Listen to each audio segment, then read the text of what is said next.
My name's Emma. On my graduation day, my mom texted she couldn't come because of a family emergency. That emergency was a party where she handed my brother a $1.2 million house. Months later, that same house landed on my desk at work. If you've lived something like this, share your experience in the comments. Graduation morning started like a normal weekday in my Dallas apartment, except the kitchen table was buried under my cap and gown. The iron hissed while I pressed the last wrinkles out, clipped the tassel on, and checked my calendar again. 10 a.m., ceremony. 11:30 a.m., photos. My phone kept lighting up with congratulations from coworkers and classmates. Nothing from my mom, Diane Carter. That didn't surprise me. Diane saved her enthusiasm for things she could control. At 9:12 a.m., a text finally came through. "I can't make it. I'm tied up with an important family matter." I called right away. Voicemail. I called again. Same thing. Another message arrived before I could type a reply. "Don't make this a big deal." The gown slid off the chair and pooled on the floor. It felt appropriate. I shook it out, hung it back up, and said to the empty room, "Great. My family just opened a new branch office." Campus was packed by the time I parked. My name card got scanned, I lined up with my row, and I smiled at people who were smiling because their mothers were here. In the auditorium, I walked when they told me to, shook the dean's hand, and took the folder with my name on it. 10 minutes later, everyone spilled outside toward the photo signs. That's where it hit hardest. Everyone had someone waiting, tugging sleeves, fixing hair, taking pictures. I stood alone with a grocery store bouquet. My phone buzzed. Kyle Carter, my little brother. "Stop calling Mom. She's busy, for real." A second text followed immediately. It was just a little key symbol. Then it vanished, like he'd yanked it back before it could land. Instagram opened on instinct. Kyle had posted a story with a blurry location tag that read Frisco, balloons, a big congrats banner, and someone laughing off screen. "We've got to make closing at 3. I screenshotted it. The story disappeared a beat later. I called my aunt. She answered on the third ring. "Hey, honey, your mom's handling family stuff." "What family stuff?" "Emma, don't be sensitive." An uncle texted that Diane was doing what's best. When my aunt lowered her voice, she slipped. "She's doing it to stabilize Kyle." Stabilize. Like he was a wobbly table and she was shoving money under one leg. Mascara burned at the corners of my eyes, so I wiped it with the back of my hand and walked to my car still wearing the gown. In the driver's seat, Frisco went into Google Maps. A blue route snapped into place. Before I even left the lot, my phone started ringing. Diane. I hit speaker. "Turn around," she said. "Don't make me look bad." The highway opened in front of me. Frisco came up on my GPS as Diane's calls tapered off. The neighborhood was all fresh mulch and matching stone mailboxes. Cars packed the curb. Balloons tugged at a driveway. Housewarming hung across the garage in big letters.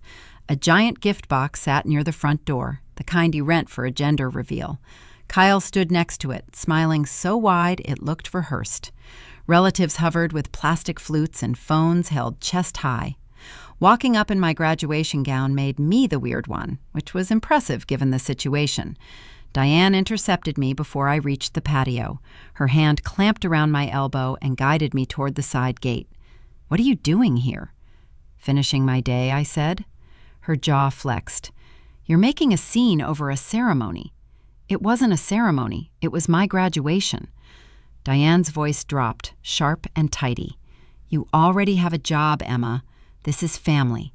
Don't make it ugly." She let go and turned back to the crowd, smile switching on like a light. "Emma's just stressed," she told everyone. "You know how she gets. Always so cold." Aunt Linda nodded like that explained everything. Someone shoved a champagne flute into my hand. The bubbles rose, eager and useless. Kyle tapped a spoon against his cup. Okay, he said. "Mom wants to say something." Diane stepped beside him and took the microphone like she'd been waiting all week for it. "I'm proud of you," she said to Kyle, "so I'm not waiting until I'm gone to do this. I'm giving you the house." Kyle lifted a key ring. People screamed. Somebody yelled, 1.2 million! like they'd won a raffle. The question came out calm because raising my voice would have been a gift. "Where did you get the money?" "Early inheritance," Diane said. "I planned it. Don't worry about it." Kyle leaned in, grin still glued on. "Graduations happen every year," he said. "A house happens once." A couple of relatives laughed, then looked at me for permission to keep laughing. "Emma has a good job," Aunt Linda said, louder than necessary. "She'll be fine. Let Diane take care of Kyle." I took a slow sip and set the flute on the nearest table before my hand could shake it. "Right," I said. "I'm the stable one, so I get to be the backdrop." Diane's smile tightened at the corners. She stepped close again, breath warm with champagne. "Say congratulations," she murmured. "Then leave." "I already graduated," I said. "That part happened without you." Her fingers pinched my arm just hard enough to hurt. "You're not ruining this," she said. Kyle's phone buzzed. He glanced down, then at Diane. "We still good for 3?" he asked. "Of course," Diane answered, too quick. "We're on schedule." Schedule. Closing at 3. It wasn't a missed event. It was a trade. Getting to my car took forever because relatives kept blocking the driveway with smiles and small talk as if politeness could hold me in place. Once the door finally shut, my hands stayed on the wheel until they stopped trembling. Marisol Vega picked up when I called, even though it was Saturday. "You sound wound up," she said. "My mom skipped my graduation," I said, "to give my brother a house." A short pause. "Do you have paperwork?" "No." "Did you see where the closing is?" "Not directly." "Anyone send a message and delete it?" "Kyle." "Then don't argue," Marisol said. "Collect what they can't erase." Back at my apartment, the screenshot from Kyle's story still sat in my photos. Zoomed in, a window reflection showed an envelope with title company and today's date printed across it. 3 o'clock hadn't been small talk. A group text popped up from Diane. "Family meeting Sunday. Emma will be there. A few things to sign so we can keep it simple." Marisol texted right after. "Sign what? Before you walk into that room, know what you're agreeing to." The laptop came open on my kitchen table. Title company Frisco went into the search bar. A booking page loaded, and my stomach dropped when the confirmation line appeared. Appointment confirmed, 3 p.m. The next morning, the screenshot address took me back to Frisco. Lone Star Title Services sat in a strip of offices, plain enough to disappear. I parked, walked in, and went straight to the counter. "Hi," the receptionist said. "How can I help you?" "My name is Emma Watson. I need to ask about a file for Kyle Carter." Her smile faltered while she typed. "Emma Watson?" she said. "Yes." "You're in our system," she replied, eyes flicking to the screen. "Let me pull it up." That made no sense. "I haven't bought anything," I said. She lowered her voice like she was explaining something harmless. "You're listed as an alternate contact. The mailing address is linked to you." "Linked how?" "It's just a contact field. Families do it sometimes." Families also hide things sometimes, but she didn't need that part. "Can you print whatever is public?" I asked. "A receipt or summary with names and dates?" "I can print the settlement receipt," she said. "It's limited." "Perfect." While the printer ran, my phone buzzed. Diane. "What are you doing?" she opened. "Standing in a title company," I said. A sharp inhale. "Are you stalking me now? You couldn't let Kyle have one day?" "It was my graduation day," I said. "I gave up everything for you kids," Diane shot back. "Can you not let me have one day of peace?" Peace, apparently, came with balloons and a mortgage. "You were fine," I said. "You still made closing at 3. She hung up. The receptionist slid a single sheet across the counter. Buyer, Kyle Carter. Gift funds, Diane Carter. Property address, Frisco. Mailing address for notices, my old Dallas apartment. "My address shouldn't be on this," I said. "I don't choose what goes on the file," she answered, already retreating behind professionalism. Back in the car, the paper sat on the passenger seat like a parking ticket you can't ignore. Over the last few months, bank envelopes had shown up at my old place and been forwarded to me by the new tenant, or shoved under my current door by mistake. Every time Diane had waved it off. Kyle's paperwork, she'd said. I'm handling it. So I dropped the envelopes in her mailbox without opening them, the responsible daughter doing free courier work for a family that never asked how my day went. Kyle picked up on the third ring. "What's up?" he said, cheerful. "Why is my address on your house documents?" I asked. He laughed. "Because you're paranoid. Mom said you worry, so you can keep an eye on the mail. Helps us." "Show me the documents," I said. "Why? So you can freak out and ruin things in writing?" "Just show me." He met me near the driveway with a folder tucked under his arm, acting like we were exchanging a borrowed lawnmower. When my hand reached for the folder, he pulled back. "You don't need it," Kyle said. My phone came up for a quick photo of the top page. He slapped at it, knocking it from my grip. The screen hit the concrete and slid. "Seriously?" I said. A cousin across the yard lifted her phone and kept filming, eyes wide, like she'd finally caught the jealous sister in her natural habitat. Kyle pointed toward my folded gown in the back seat. "Look at you," he said. "You're obsessed." Aunt Linda hurried over, hovering between us like a referee. "Emma, stop," she said. Kyle bent close and muttered, "Mom said you'd try something. Don't embarrass her." The cousin filming panned to my face and whispered to someone off screen, "This is going on Facebook." Kyle scooped up his folder, turned his back, and walked away without looking back. A family group text arrived from Diane before I could answer. "Sunday. You will apologize to Kyle. If you don't, you're cut off from everything." Then another notification, private this time. "Come home," Diane wrote. "We'll talk." The elevator started moving while I scanned the page. The header said, "Notice," in block letters, followed by a loan number and Kyle's Frisco address. Halfway down, my old Dallas apartment showed up again as the mailing contact. Not borrower, not owner, just the person who'd get the bad news first. By the time the doors opened, the bank's number was already in my recent calls. After 2 transfers and a long hold, a woman came on the line. "Thank you for calling. How can I help you today?" "My name is Emma Watson," I said. "I received a notice about a line of credit tied to a property in Frisco. I don't own that property. Why is my address on this?" She asked for the loan number, then my name, then my date of birth. "I can confirm you are not listed as a borrower," she said, "but you are on the file as a designated recipient for notices." "Designated by who?" "I can't disclose that," she replied. "Only the borrower or authorized parties can make changes." "So I can't remove my address?" "Not without authorization." "What happens if more notices come?" "They will be sent to the address on file, even if it's wrong." She didn't argue. "I'm trying to protect my credit," I said. "I'm not part of this." "If you'd like to open a case, we can note your concern," she offered, "but it won't change delivery settings unless the borrower requests it."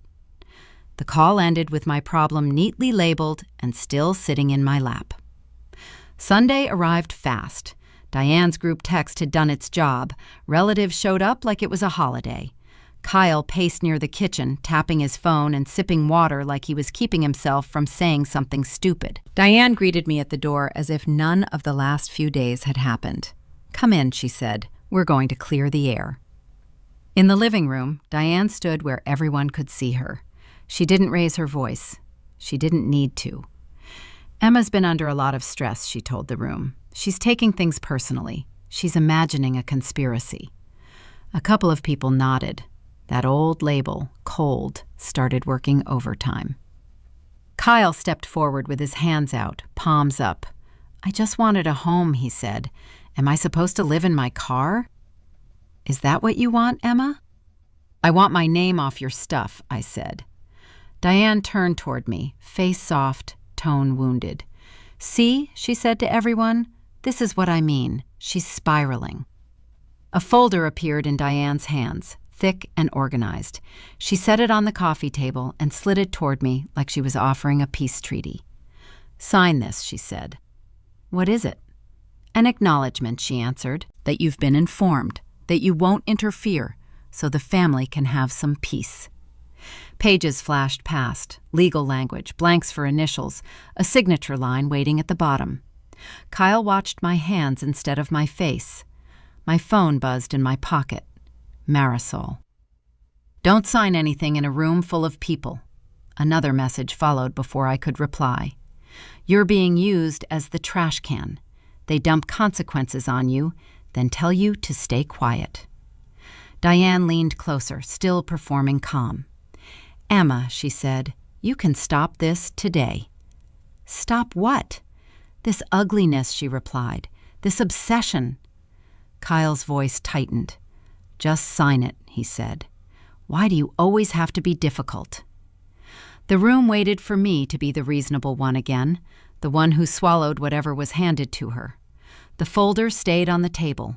I stood up, pushed it back toward Diane with 2 fingers, and kept my voice even. I'm not signing. Diane's expression changed, not dramatic, just emptied. Then don't blame me for what happens next, she said. That was the first honest sentence she'd said all week.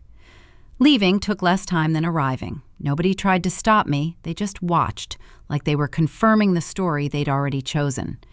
In the driveway, my phone chimed with an email from the company where I'd been finalizing paperwork. Please confirm details for your background and credit screening, it read. We need clarification on a recent inquiry. The air felt too hot against my cheeks. Hands shook, but the keys still found the ignition. The bank's number came up again. While it rang, Diane called on the other line. Then again, then again. Both names sat there, blinking, demanding a choice. Instead of choosing, my thumb hit merge. A click, then a new voice. Ma'am, before we continue, I need to verify your identity. That's fine, I said, keeping Diane on the line. The representative asked for my full name, date of birth, last 4 of my social, current address. Diane stayed silent, listening, like she was taking notes. When the verification finished, the rep repeated it back. I wasn't a borrower, I wasn't an owner, but my contact information sat in the file as the notice recipient. Nothing could be changed without authorized consent. Who authorized it, I asked. I can't see that detail, she said. I can only tell you what's on the account. Diane cut in, voice sweet. See, it's nothing. Emma gets worked up. Nothing is still something when it follows me, I said. Stop talking to strangers about family matters, Diane snapped, the sweetness gone. Hang up. The rep cleared her throat. Ma'am, if you believe your information was added without permission, you can submit a dispute. Diane spoke over her. No, we're not doing that. Emma, you're going to calm down. The call ended with Diane slamming her line off first. Mine followed a second later. Back at my apartment, the email from HR waited like it had been drafted by a robot with perfect manners. They needed clarification regarding a recent real estate-related inquiry. A deadline sat at the bottom. Respond within 48 hours. My badge for Monday was printed, and I could feel it slipping. My credit app loaded with a spinning circle. Then it snapped into place. A hard inquiry from a lender I didn't recognize, and a new account labeled as a home equity line tied to an address in Frisco. Not my name, but close enough to stain. For the first time, it clicked in a way I couldn't ignore. Forwarding mail, staying neutral, swallowing comments at dinner. Those weren't choices that kept peace. They were choices that made me useful. Diane called again. I answered because avoiding her had never made her smaller. Explain the address, I said. It's a contact field, she replied, bored. It keeps things organized. Organized for who? For the family, she said. You didn't lose anything. My job offer is shaking, I said. Oh, please, Diane answered. You're dramatic. Sign the acknowledgement. In a few months, it'll all be done, and you can move on. Move on to what? I asked. To being normal again, she said, like she'd been waiting to say it. The call ended without a goodbye. Diane never did goodbyes when she was confident I'd still be there. Marisol met me after work in the office parking lot because she knew I wouldn't sit still. She didn't hug me or tell me it would be okay. She popped her trunk and handed me a manila folder. 3 things, she said. Okay. 1. Request the notary journal from the title company. Names, timestamps, who signed what. 2. Keep every envelope, the notice letter and the envelope with the postmark. That's your timeline. 3. File a fraud affidavit with the lender and freeze your credit tonight, not tomorrow. Oh, my mom is going to lose it, I said. Marisol shrugged. Your mom is already losing it. The question is whether she loses it on your record. She wrote the steps on a sticky note and slapped it on the folder. You don't need to beat Diane. You need to beat paperwork. A consumer fraud attorney took my call because Marisol had a number and I had urgency. The office was open. A receptionist waved me back. The attorney glanced over my documents and pointed at the notice. If your signature was forged or your identity was misused, someone could face civil liability, maybe criminal exposure. My phone buzzed in my lap. Diane again. Then Diane again. The screen looked like a slot machine that only paid out stress. Do you want to proceed? The attorney asked. The phone got flipped face down on the desk. My hand slid the folder across to her, along with the sticky note Marisol wrote. Yes, I said. The attorney clicked her pen and started filling out the first form, while my phone kept vibrating against the wood. Notary logs are boring until your name shows up where it shouldn't. The next day, I walked back into Lone Star Title Services with a polite smile that didn't match my heartbeat. At the counter, the same receptionist squinted at my ID. You again. Still me, I said. I need the notary journal entry for the Carter closing. She disappeared into the back and returned with a thin packet and a sticky note. This is what we can release. Anything else needs a subpoena. The packet listed timestamps, initials, and one line that made my throat go dry. Alternate contact/guarantor, Emma Watson. Next to it was a rushed set of initials that looked like mine if you'd seen my signature once and tried to recreate it from memory. I pointed at it. That's not mine. The receptionist didn't argue. She just said, people don't usually come back for these unless something's wrong. The words, closing at 3, replayed in my head. Except now, it wasn't just a party detail. Diane had skipped my graduation because she was busy arranging paperwork. And the mail routing wasn't an accident either. It was a leash. Bad news would land at my door first, and I'd fix it before Kyle even knew there was a problem. The fraud department at the bank had a separate phone tree. A man named Curtis finally answered. Fraud investigations, he said. This line is recorded. My name is Emma Watson, I said. I'm listed as an alternate contact and possible guarantor on a property loan I never authorized. I want to file a formal dispute. Curtis asked for the loan number, then read from his screen. Ms. Watson, you're not the primary borrower, he said, but you are connected to the account. Connected how? Contact and guarantor fields, he said. That makes you a related party. If you withdraw your complaint, the account continues as normal. I'm not withdrawing, I said. He paused. Understood. Just so you know, this process can get uncomfortable for the borrower and any party who provided information. A text popped up from Diane while Curtis talked. Family meeting at Walmart parking lot. As if conflict needed fluorescent lighting. Kyle's SUV was there when I arrived, parked crooked across 2 spaces. Diane stood beside it with her arms crossed, like she'd been waiting to scold an employee. You called the bank, she said.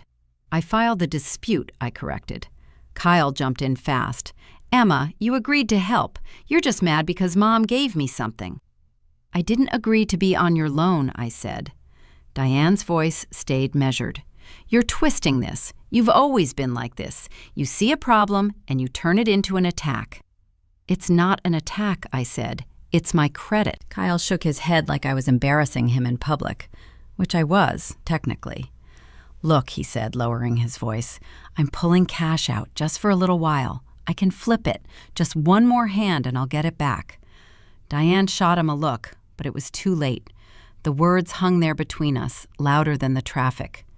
This is why, I said. Diane stepped closer. You don't understand, she said. I had to protect the family. Kyle needed stability. And you're capable. You always land on your feet. So you used my feet as a landing pad, I said. Her eyes flashed. Withdraw the complaint. Tell them it was a misunderstanding. No. Kyle's face changed. Then you're going to make Mom a criminal? I'm making sure I'm not collateral, I said. On the drive back, an email from HR hit my inbox. Pre-adverse action notice. They were considering rescinding the offer unless I explained the inquiry. Another message arrived from Diane. I just need you to handle it quietly. You can do that. In the Walmart lot, my hands had shaken. In my car, they didn't. Curtis's number was still in my call history. I hit dial. Fraud investigations, he answered. This is Emma Watson, I said. I'm not withdrawing. I want to open an official case. Okay, Curtis said. Then we proceed. Marisol met me in the lobby before work and handed me a sticky note. Compliance first. So that's where the morning went. The conference room had my manager, Tessa, plus HR and the compliance officer. The folder landed on the table. There's a personal matter tied to a real estate file in my family, I said. I'm disputing identity misuse. If our team ever touches that property, I need a recusal on record. Tessa's eyebrows lifted. Are you in legal trouble? No, I said. I'm trying to keep it that way. Compliance nodded. Email the address, the names, and the case number. We'll document it. Tessa slid her notebook toward me. Write the address, she said, and everyone involved. I wrote Kyle's name, Diane's name, and the Frisco street on a blank page for them to scan. HR asked, Does this impact your background check? It only impacts it if I ignore it, I said. I'll send whatever the bank gives me. Compliance added, Keep all communication in email. In the hallway, Marisol texted, Good, now you're protected at work. At lunch, Ms. Patel looped Curtis from the bank's fraud unit into a call. His voice sounded like policy printed on paper. Ms. Watson, you're submitting supporting materials? He asked. Yes, I said. The notice letter and the envelope with the postmark. A screenshot of my brother's deleted story with the location tag. The notary journal extract with the timestamp. A call timeline. And a signature comparison request. Ms. Patel added, We're requesting the application packet and verification records. Curtis paused. Understood. I'm assigning a case number now. He read it out. It went onto my notepad, then onto my phone. Diane called while my pen was still moving. The screen lit up again and again. It stayed face down until the call ended. That night, Diane insisted on a family meeting, as if a dining room could erase a bank system. I agreed, but only if Aunt Linda came too. She'd always been the relative who looked uncomfortable when Diane performed. Aunt Linda stood near the entryway when I arrived. I'm not taking sides, she said. I'm just here. Kyle hovered by the kitchen counter, phone in hand, foot tapping. Diane sat at the table and sighed like she'd been burdened by my existence. I'm old, Emma. I don't understand paperwork. You're attacking me over forms. No, I said, opening my folder. I'm correcting a record. She spread her hands. You're stressed. You always imagine some plot. The notary extract slid across the table. My finger landed on the time. 3:00, I said. The same day you skipped my graduation. Kyle snorted. You're being dramatic. Diane didn't even look down. That signature is yours. You probably forgot. You sign everything. I set the second page beside it. The bank's signature comparison overlay Ms. Patel had forwarded. This is what they ran, I said. Your mine doesn't match my license signature. Diane's voice sharpened. Stop humiliating your brother. Kyle leaned forward. You want me to lose my house because you're jealous? The voicemail was already queued. I hit play. Diane's voice filled the room. You just need to sign the acknowledgement so it stays clean. I'll handle the rest. Aunt Linda's face went still, then tired. She didn't defend me. She didn't defend Diane either. Diane reached for my phone. I pulled it back. Don't worry, I said, steady. This time the paperwork doesn't need the family to understand it. My phone rang. Curtis. I hit speaker before anyone could react. Ms. Watson, he said, your case is active. We need statements from Diane Carter and Kyle Carter. If we don't receive cooperation, we proceed under our investigative process." Diane's mouth opened and closed without sound. Kyle swore. "You've got to be kidding me." A knock hit the front door. Aunt Linda glanced through the glass. "It's a courier," she said. "He has papers." Kyle's phone buzzed. Diane's did too. Kyle stared at his screen like it might apologize. I zipped my folder, slid it into my bag, and walked toward the doorway while Diane kept saying my name, faster each time, and the door handle started turning again.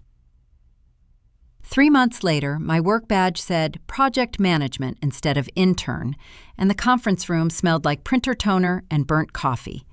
Tessa slid a spreadsheet across the table and started assigning properties from a distressed portfolio our firm was buying. "Dallas County, Collin County," she said. "Emma, you'll run the intake checklist on these addresses." A column of street names blurred together until one snapped into focus. Kyle Carter's house in Frisco. Same subdivision, same zip code, same lot number I'd typed into Google Maps in my graduation gown. My hand stayed steady while I circled it with my pen. "I'm flagging a conflict," I said. Compliance didn't look surprised. They already had my email on file.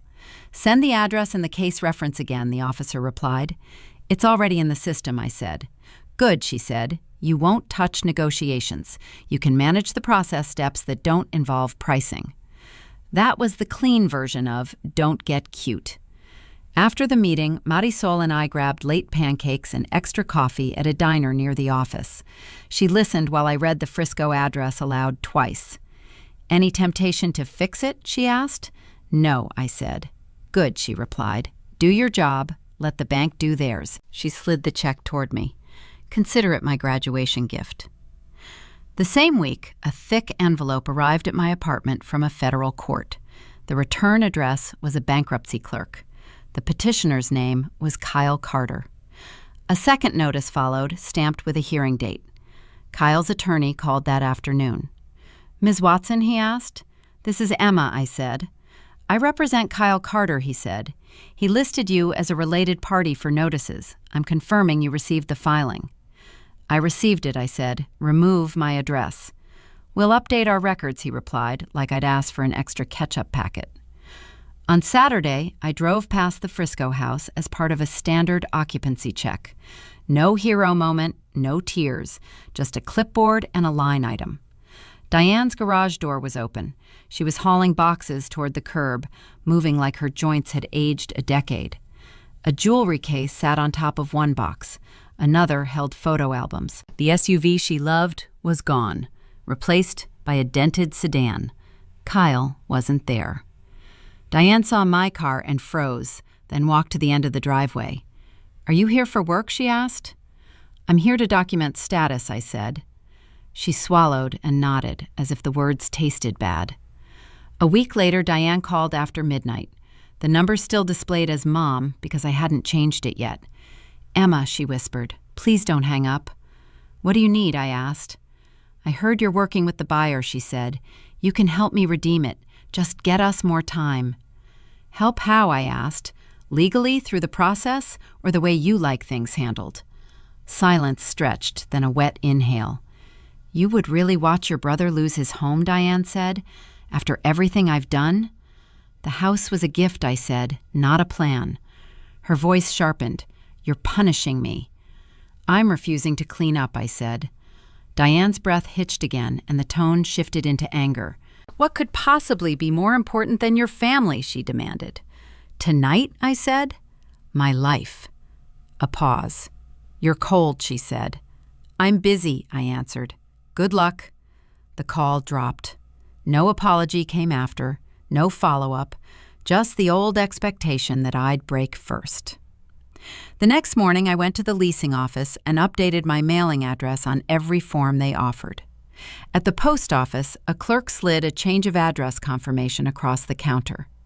Back home, my credit stayed frozen, my voicemail stayed full, and the family group chat stayed muted. A new label went onto my mailbox with my name spelled correctly for the first time in years. My laptop clicked shut at 6:01 p.m. The phone went face down on the counter. Warm water ran over a sink full of dishes, and the screen stayed dark while a missed call buzzed itself out.